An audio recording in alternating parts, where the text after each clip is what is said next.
Hey, welcome to TokuTalkers. Today we're talking GoZyuger episode 16, True Savior number 1. After that last episode, this is, ooh. Yeah. Anyway, with me, I'm Buster, with me is my wonderful co-host. How are we feeling about this, debut of the Sixth Ranger? So, the last episode was crazy. It was a very wild episode, I would say. I think most people felt very similarly to that.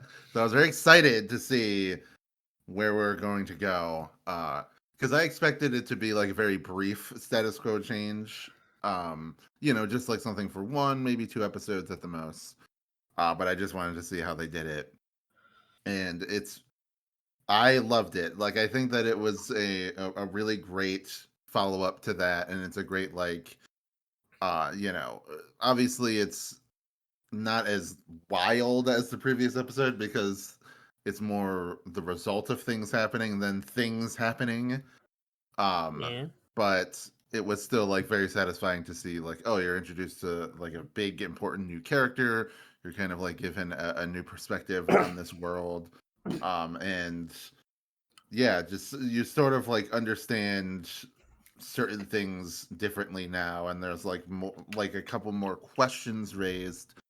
Just a very good, Sorry, just had to cough. yeah, it's a very good,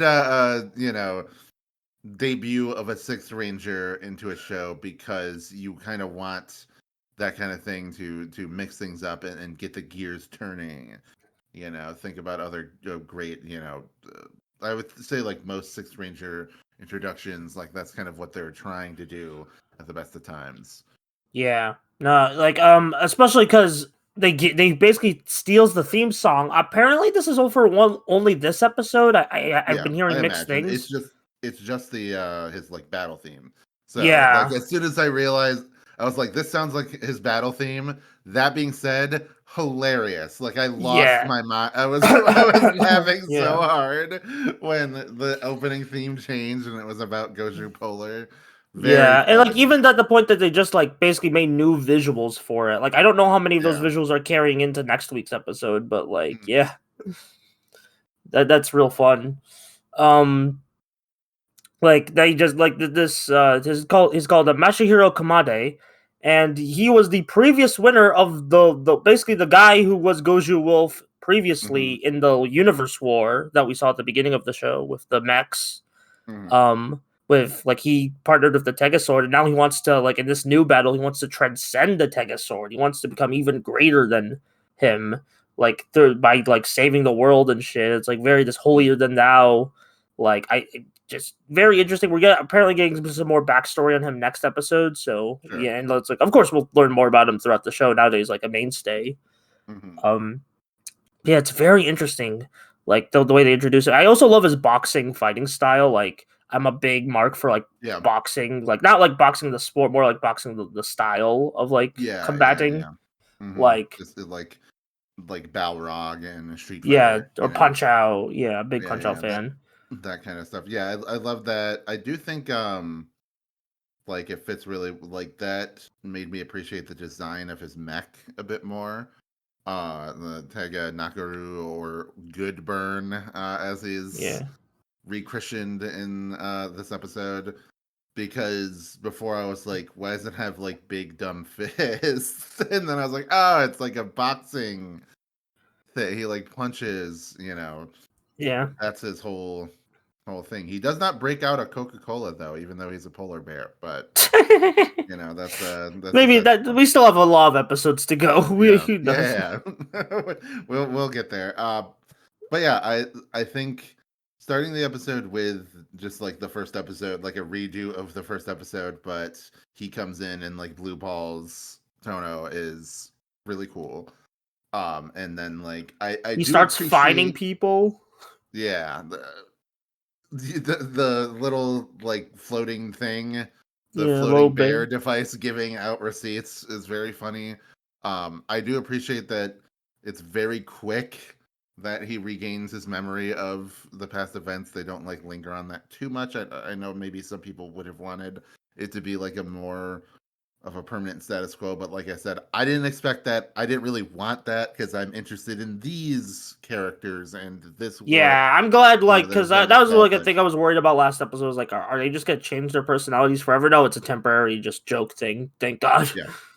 Yeah, yeah. Because like that, and they kind of even imply that the code of the universe is rewritten, but it was written like badly. It's just Yeah, like because there's like parts of it that are just like rewritten very haphazardly. So that being that, and like all the heroes have these very like stupid personalities, like one note kind of jokey personalities. yeah. But continue what you were going to say.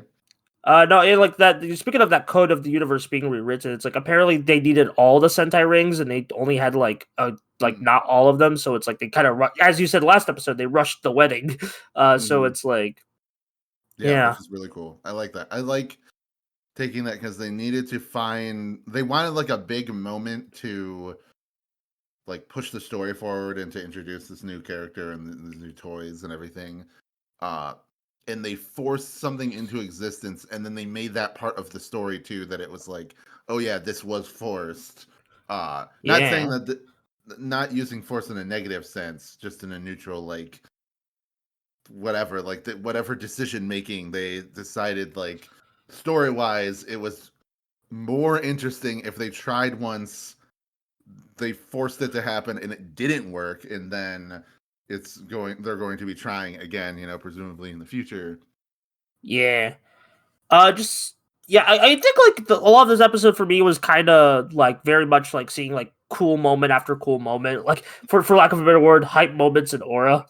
Yeah. Like just like I mean, granted they were very good, and Yeah. there was still a lot of like great like character bits with like Tono Hmm. and like the Tegasword. I really like the Tegasword and the Toto Yeah, just that kind was of chatting about the world. the really good scene where he like offers him food. Yeah, That was just like, it was very heartwarming because like the Tegasword like considers it for a second, then he's like, nah, I'm good. yeah, It's just like he just feels like a guy at this point, which I really like that. And a couple episodes ago where Yuki makes the shrine for him, and he's like, yeah, this is cool, like trying to spare his feelings. yeah. It Like he's just really a regular guy humanizes. who happens to be a mech. Yeah, like it really like humanizes him. And like, yeah, it reminds me of Bundorio from the previous show.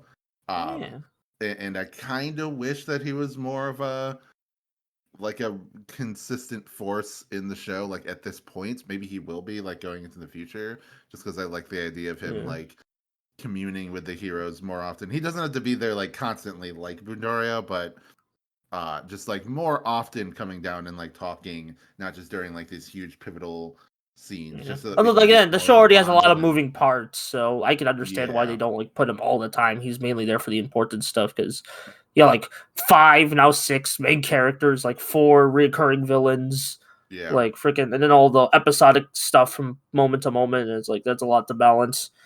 yeah. Um, But this, I guess we talked a little bit about the like Six Ranger suit and the mecha and everything in the previous episode. But I guess just to go over it again, what's the Oh, like you know seeing it in action, I love it even more because, like, yeah, especially like the coat, like he transforms with the long coat on and then he takes it off. Like that's the coolest yeah, shit to me. I love it in Shin Kamen Rider when like the Kamen Riders have the coat and then they take it off. that Like is I super just cool. Yeah, yeah, I just love like just regular, like not even regular clothes, just like clothes on suits, like mm, in like my Toku, and just even like Spider Man, like he does that, like Miles Morales Spider Man, like has like yeah. streetwear on his like That is super cool. suits. So I Yeah, just like that aesthetic in general for superheroes. and I really, as a Dragon Ball fan, I always love when characters are wearing like a mantle or a cloak or something, and then they take it off to Oh do a yeah, fight. like Piccolo, And yeah. yeah, Piccolo style, or Goku taking off his weighted training clothes or anything. So it's just like I always appreciate that. Um, but yeah, very very cool suit. It definitely does like similar to a lot of Six Rangers. It feels in line with the previous suits, but it feels a little bit more ornate Yeah, a little more than the other. upgraded. Yeah, and then but I'm actually very happy that despite this being an anniversary show, it isn't just like what if it looked like Kiba Ranger or whatever. Like I'm glad Yeah. that they didn't just go for like they did with Dom Brothers. Take a drink. That All right. they have the gold And and silver ones be based on like the dragon and Tiger. tiger. So Yeah. it's I like mean, granted, Dragon that was Ranger, like more Kiba Journey to Ranger. the West than like Kiba Yes, Ranger. yeah. But But they do draw the connections between the Dragon Ranger yeah, and the because he Kiba do Ranger. he has the gears and stuff. Hmm. Like I think the more apt comparison would be Zenkaiger of like Kaiser. I love Kaiser. He's like my favorite part of Zenkaiger, but like he's Yep. just a Kaiser. Like Mhm. Yeah. That is. Yeah, Zen Kaiser in general had an uphill battle to fight because Gokaiger was a very beloved yeah. Sentai I too. personally think So I like Zenkaiger a little more than Gokaiger, but that's just like personal taste. yeah, But I I still haven't think seen Gokaiger's still enough. amazing. So Yeah, I've not seen enough Zen Kaiser to make that call, but I do really like what I watched of Zen Kaiser. So yeah, it just like a lot of Zenkaiger appeals to my sensibilities like a lot was more. that am I wrong or was that Junko Komura who? That was Junko Komura. Okay, Yeah, yeah, because I was trying to remember. Like I know that she did Healing Good Precure, which I yeah, also watched a bit of and really enjoyed. Like I think it's a really good show. yeah. And she's Even writing though I know Gav it get right now. yeah, and I know it got kind of screwed over by COVID because it was Ah, it's kind of a show that dealt with like sickness as its medical. main theme. So they had a plan in mind for some of the villains, but they had to pivot and like rewrite some of that stuff, and some people are kind of burned by that. The fact that they Ah, had to kind of like the villains were going to be more sympathetic, like three-dimensional characters, but they kind of had to double down on them being like, no, they're just evil because they didn't want to paint like a virus in like a good light. Thank goodness X-Aid came out like 4 years yeah, before that, because that can have like, oh yeah, Parad is redeemed by the yeah. end of the show, etc. Well, like Prad's Um, more than like a virus. Like he's like kind of like an alternate person. It's a whole thing. yeah, sure. But yeah, it was a tangent, but I just wanted to bring up that I thought that it was that suit. They did a good job like making it look unique, and I think like at first I was kind of weirded out by the fact that it's a polar bear, just because that seems like a strange animal to choose. I mean, like all the other animals are kind of like just like regular ass like animal. Like I mean, besides Toretto, they're all like. Oh wait, I just realized. Wait, all of the animals have legacy of Super Sentai except like no unicorn. Unicorns have been used of Sentai before. I'm Yeah, I think sure. unicorns have been used, and polar bear was used one time though. Like as far as Yeah, I'm aware, it was yeah, used. like in Q Ranger. So this is Yeah, supposed to be like an abnormal like pick for like a 6 yeah. So because that's it's why it like was weird to me, but I don't. But now I'm like very accepting of it because it looks super cool. yeah. Also, just And the also, ice, like the yeah, way they've been using like ice in the like opening and like the motif yeah. of like just like that freezing over. that's another thing. This is the third Sentai or not Sentai Tokusatsu thing in a short succession, kind of, like this year where it's ice powers because we got Blizzard Sorbet and the Frappe Gav. form and Gav, and then this. So a lot of ice powers going on at Toei. Yeah. It's a chilly time. I guess I Mhm. guess it was they just really got into ice cream that day. Yeah, I know. Makes me hungry. I gotta go get some ice cream. Yeah, ice cream sandwiches are great. Yeah, we all love that. But Yeah. all right. Is there anything else that we I think I covered? covered all the major things. It's a good episode. It's more just like, oh, this is a great like it's a more of an action episode, but it's still a great action episode. Yeah, It's just yeah. like Well, the most important plot stuff is that the new ranger, like he was a previous winner and yeah, everything, and then he's like I'm gonna flip the table and I'm going to become the ruler and whatever. Very mm, similar to Ace from Geats. yeah, But yeah. that's I've already been cool seeing a instead lot of of fun. Ace from Mm, Geats comparisons of like this is like if Ace was like a sharpshooter, this guy's like a just he just goes directly hands on with yeah. the thing, which is it's always fun to see those fighting styles change. Mhm. Um, or just like like fighting styles can like change a lot. Like even if a character has like similar motivations, the fighting style can make like Yeah. all the difference in terms of their Mm, characterization. Which I just say Tokusatsu is all yeah. about the fights, so it's like or not all about the fights, but like a big part of it is the fights. So fighting style is important Yeah. to characterization. And we talked about it a bit previous episode, but in general, I really love the role that Tono plays in the show, where like obviously he's the Red Ranger, so he in a meta level is the coolest guy and the bestest guy, but in fiction he's kind of a loser. And he has nothing going for him, and he's just kind of like going through the motions, going through life. And that's very different from like other Sentai Red protagonists. The only one that I can no, like I'm just like thinking about it. I can't really think of anyone off the top of my head that is. I mean, like all the Reds have had flaws before, but they're still they're still old. Flawed, but they haven't had. They've been like for the most part, whatever the like star student. Yeah, like, even if they are like even if they are like kind of an idiot or whatever or reckless or things like that, like Mega Red is he's kind of the like dumb guy who's just good at video games, and that's how he was able to like get into. I guess he's very similar, but that's it's not exactly the same. No, but yeah, I like, get putting the Sixth Ranger in this like dominant position over him is just like that's a good twist, because now we root for him even more as the underdog. So I've kind of seen comparisons to Aberray Killer from Abaranger, but like of course less psychotic, because that was a very big character. Like that was a very just character who just fought because he was bored. Like like Aberray Killer is still really cool, and like I love him a lot. But like I do appreciate them like kind of remixing that into like a more holier than thou attitude. It's like, hey, they're both the white Ranger, so yeah. I guess it's like an archetype where it's like you have these bastard white Rangers. But yeah, I think that's I think we've talked about this. Big thumbs up. Good episode. Yeah, well, lots of fun fights, and I'm very interested to see where it goes from here. As for just Wyatt, plug your stuff.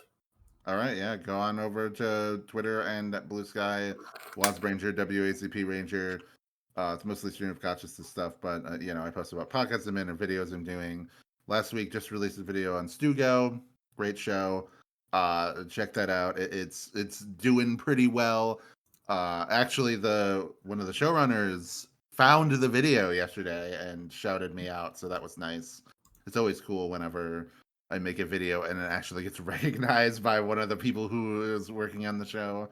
So always appreciate that. So yeah, check that out. More videos coming, of course. Actually, I've been considering the past couple days starting to do shorts, because there's some shows that I want to talk about, but I don't have that much to say. But I do have like stuff I want to say just because.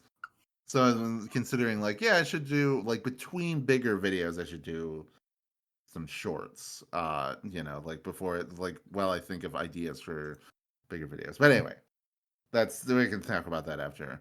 But anyway, how about you tell me? Oh, I guess the Patreon too. Go on. It's only magic. Yeah, go on the Patreon. Go on the Patreon. $3. You get Cartoon Buffoons a week early. All that. I might even be in an episode soon. Ooh, that is true. That we're very close to the. I mean, we just released the Fantastic Four episode, and then which is on the Patreon, I believe, and then you're going to also be on Transformers Animated soon. So yeah, very excited about that. But as for me, if you just want to see my stuff for whatever reason, you can find me at the Buster Corp YouTube channel. There was no video this week because I was Switch and IE'd and all this weird stuff happening. Yeah. But you can find all sorts of my backlog, like 200 plus wacky ass videos on my YouTube channel. I'm also at Bluesky skeeting about whatever. I guess they're called skeets posts. You know what I mean? Just posting about video games and shit, tokusatsu, and look at this cool thing. Or complaining about the state of the world as you do on Bluesky. That will do it for this week of TokuTalkers. I didn't even mention the Switch 2 once, which is good because this is the first Switch 2 podcast, the first podcast I'm releasing that came out after the Switch 2. But we'll see you next week for GoZyuger episode 17. Peace out.